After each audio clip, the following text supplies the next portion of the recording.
అందరికీ నమస్కారం. శ్రీ కుబేర జ్యోతిషాలయం మరియు ప్రముఖ పండితులు శ్రీ కేదార కేశవ ఆచారిగారు అందించిన వివరాల ఆధారంగా జూన్ 2026 చివరి వారానికి సంబంధించి మేష రాశివారి కోసం రూపొందించిన ఈ ప్రత్యేక విశ్లేషణకు స్వాగతం.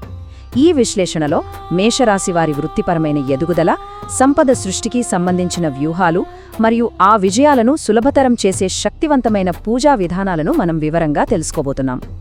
అసలు ఈ వారం మేషరాశివారు తమ వృత్తిలో అత్యుత్తమ స్థాయికి చేరుకుని ఆర్థిక విజయాన్ని ఎలా సొంతం చేసుకోగలరు? వారం వారం మనం తీసుకునే నిర్ణయాలే కదా భవిష్యత్తును మార్చేవి. అందుకే రాబోయే ఈ కొద్ది రోజుల్లో గ్రహాల అనుకూలతను ఒక వ్యూహాత్మక మార్గదర్శకంగా ఎలా వాడుకోవాలో ఇప్పుడు మనం చూడబోతున్నాం. సరే, ఆలస్యం చేయకుండా అసలు విషయానికి వచ్చేద్దాం. ఈ విశ్లేషణలో మనం ప్రధానంగా 4 అంశాలను చూడబోతున్నాం. అవేంటంటే కెరీర్పై గ్రహాల ప్రభావం, వ్యాపార మరియు ఆర్థిక అవకాశాలు, విజయానికి పాటించవలసిన నియమాలు, అలాగే కొన్ని ప్రత్యేక పూజలు, పరిహారాలు. ఇక మన మొదటి విభాగానికి వస్తే వృత్తి జీవితంపై గ్రహాల ప్రభావం.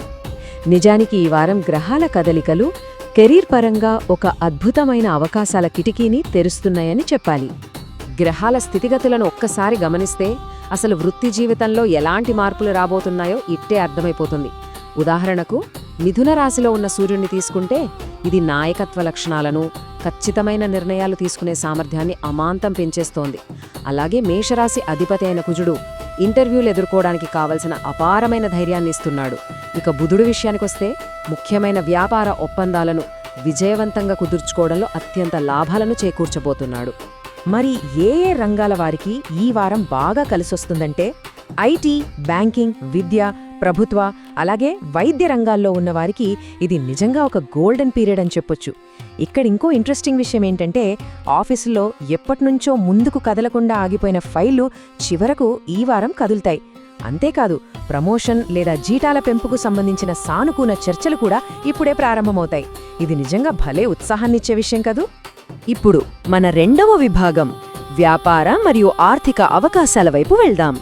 కెరీర్లో స్థిరత్వం వచ్చాక మన తదుపరి ఫోకస్ అంతా సంపద సృష్టి మరియు వ్యాపార విస్తరణపైనే ఉంటుంది కదా. కొత్తగా ఏదైనా బిజినెస్ స్టార్ట్ చేయాలనుకునే మేష రాశివారికి ఈ వారం అద్భుతమైన అవకాశాలను అందిస్తోంది.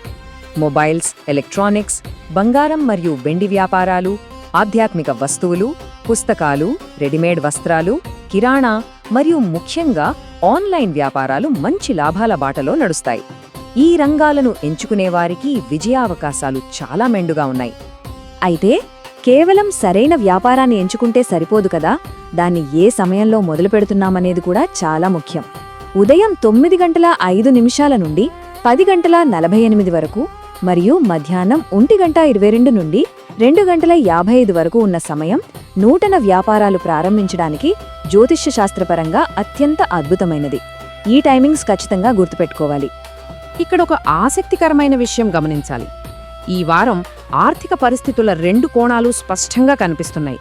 ఒకవైపు ఆగిపోయిన పాత బాకీలు వసూలై ఆదాయం పెరుగుతుంది, అద్భుతం. కానీ మరోవైపు ఖర్చులు కూడా వెంటనే క్యూ కడతాయి. కుటుంబ అవసరాలు, పిల్లల చదువులు, ఇంటి మరమ్మతుల కోసం ఖర్చులు తప్పవు. కాబట్టి పెరిగిన ఆదాయాన్ని తెలివిగా కాపాడుకోవడానికి కొత్త పెట్టుబడులు పెట్టే ముందు నిపుణుల సలహా తీసుకోవడం 100% మంచిది. నెక్స్ట్ మూడవ విభాగం గురించి మాట్లాడుకుందాం. అదే ఈ వారం విజయానికి సూచనలు. సాధించిన ఆర్థిక లాభాలను కాపాడుకోవాలంటే కొన్ని రూల్స్ పక్కాగా ఫాలో అవ్వాల్సిందే. సానుకూల మరియు ప్రతికూల చర్యల మధ్య ఉన్న తేడాను మనం ఖచ్చితంగా గమనించాలి. రోజువారీ పనులకు ముందు పెద్దల ఆశీస్సులు తీసుకోవడం, దానం చేయడం, కుటుంబంతో సంతోషంగా గడపడం లాంటివి చాలా సానుకూల వాతావరణాన్ని ఇస్తాయి. దీనికి పూర్తి భిన్నంగా కోపంతో నిర్ణయాలు తీసుకోవడం, అనవసరంగా కొత్త అప్పులు చేయడం, తెలియని వ్యక్తులను గుడ్డిగా నమ్మడం, రాత్రిపూట ప్రయాణాలు చేయడం అస్సలు మంచిది కాదు. ఈ చిన్నపాటి జాగ్రత్తలు పాటిస్తే చాలా నష్టాలను నివారించవచ్చు. మరి పనులన్నీ ఏ రోజుల్లో చేస్తే మంచిలంటారు? ఇక్కడొక చిన్న క్యాలెండర్ స్ట్రాటజీ ఉంది, గమనించండి.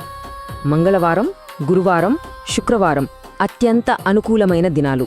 కాబట్టి ముఖ్యమైన మీటింగ్స్ గానీ ఒప్పందాలు గానీ ఈ రోజుల్లోనే ప్లాన్ చేసుకోవడం ఉత్తమం. అలాగే సోమవారం మరియు శనివారాల్లో ఎటువంటి కీలక నిర్ణయాలు తీసుకోకుండా కాస్త జాగ్రత్తగా ఆచితూచి వ్యవహరించాలి. ఇక మన ఆఖరి మరియు అత్యంత కీలకమైన 4వ విభాగానికి వద్దాం. ప్రత్యేక పూజలు మరియు పరిహారాలు. కేవలం మన కష్టం మాత్రమే కాకుండా దైవ బలం కూడా తోడైతే ఎదుగుదలకు ఉన్న అడ్డంకులన్నీ మంచులా కరిగిపోతాయి కదా. ఇదొక అద్భుతమైన మార్గాన్ని వివరిస్తుందండి. శ్రీ ఆంజనేయస్వామి ఆరాధన ఎలా చెయ్యాలో ఇక్కడ 4 స్పష్టమైన దశలున్నాయి. మొదటిది ఉదయాన్నే నిద్రలేచి స్నానం ఆచరించటం. రెండవది స్వామికి ఇష్టమైన ఎరుపు పువ్వులు సమర్పించడం. మూడవది వడపప్పు మరియు బెల్లం నైవేద్యంగా పెట్టడం. ఇక 4వది హనుమాన్ చాలీసాను ఎంతో భక్తిశ్రద్ధలతో పారాయణం చేయడం.